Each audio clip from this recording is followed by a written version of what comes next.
After getting into the Vulcan Forged ecosystem, I'm sure you've seen the many posts talking in a weird, not often seen dialect. This is because the world of Vulcan Forged has lore that sets you in the midst of Greco-Roman era mythology. The PR team loves addressing to its player base as mortals, and the guys in Vulcan Forged come in the form of Titan and Olympians. After diving into this topic and doing more research, I quickly found out why I didn't know much about these guys in Vulcan Forged. Despite the several benefits you can achieve from knowing about them, guys are actually not visible in the game at all. Whether that was a solid game design choice or not is debatable, but you need to know the perks you get from owning and interacting with the Titans and Olympians in this ecosystem. What use case is there for lore around characters that are not playable? That's where Vulcan takes a different approach from your traditional Web 2 game. You may not be able to use your god in game, but you 100% can own your god to reap the rewards or sell to another player down the road. Gods in Vulcan Forged are represented as an NFT. This is a token that points to the contract that tells the entire world you own this god. It's yours and no one else can get the benefits from it. In the Vulcan ecosystem, Titans and Olympians work a little different from a basic game token. Just like how your grandma leveled up after baking hundreds of pies, these god NFT will change in both appearance and level over time. But it's probably going to take a little bit more than just buying the ingredients. So, who are these guys? The starting lineup for both sides consists of 12 deities who started off as newborns. In this Web3 space, we have this concept known as minting. When a new NFT or game token is created, it is minted. A lot of times you'll hear that a mint is happening. This just means the event where the game tokens are created is happening. In order to mint your own game token, there are 3 criteria. Remember those times at recess where you sit at the swing and the teacher would always feel the need to approach you and ask, "Why are you swinging alone?" Oh, just me? Well, anyway, that's how it feels if you don't meet the first criteria for these mints, being chosen to participate. This ties in closely with the second criteria of quantity. Most of the time when there is a mint of game tokens like these, the biggest value factor is scarcity and exclusivity. Thankfully, Vulcan saved us mortals and allowed for everyone to have access to the mint. That doesn't mean that there isn't a cap though.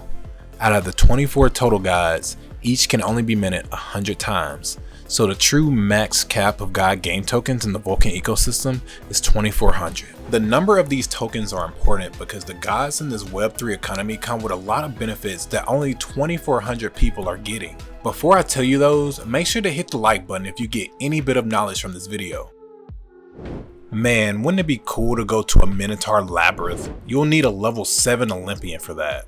Thankfully, leveling up your god isn't that hard. You'll need some other game tokens that I've covered on my channel. XP, lava, you know, the good stuff. Gods are powerful.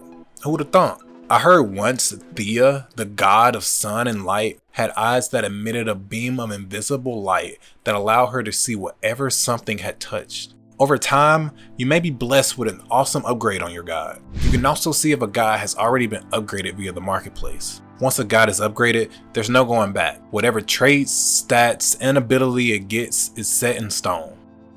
Among the gods, 2 stand at the forefront as the strongest. Zeus, the king of gods representing the Olympians, and Cronus, ruler of the universe representing the Titans. With each god you own, you will receive special perks like flashy land items and upgraded game avatars. Your avatar could even move faster if you have a god. Expect to not have to shop like a plebeian again, as you enjoy up to 100% off of marketplace fees depending on the level and age of your gods. You also will get more bag for your time since you can get up to 70% more lava every time you play a game in the ecosystem. There are some rewards for staking as well, which I cover in a separate video. The main benefits from gods appear in one of the games in the ecosystem known as the Vulcan Verse. This game is a massive multiplayer online set in a mythical world with a fully running economy, a central bank, land, and so much more. They recently decided to upgrade the graphics in the game, so I'm delaying that video, but it's coming really soon. The guys start as newborns and the age is kinda tied to their level. So level 1 is considered a newborn, whereas level 7 is the state in which a god is considered growing. To reach each level, you would need to make a one-time sacrifice to your god in the form of the main game tokens, fire and lava. Level 2 requires 50 of both, level 3 requires 100, 4, 200, and so forth by increments of 100. Level 7 costs 700 fire and 700 lava in order to obtain. When your god reaches level 7, it will enter the growing state. They must then wait 20 days before claiming their new age. This is where things get interesting. In order to keep your god actively aging, you have to keep making these sacrifices every month. This is to make sure that if you want to benefit from the ecosystem and these exclusive game tokens, you have to actively be inserting value into the ecosystem. So let's go ahead and do the math. If you want to reach level 7 every single month, it's going to cost you... Wait, hold on.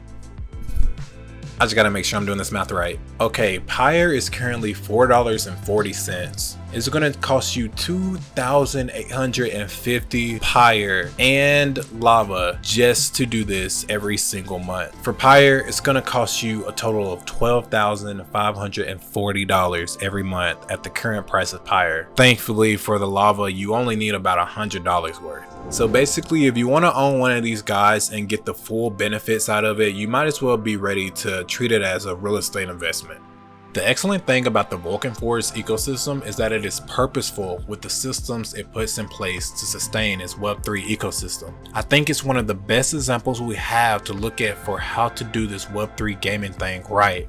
If you're new to Vulcan Forged, make sure to check out this playlist where I go over the entire ecosystem in full.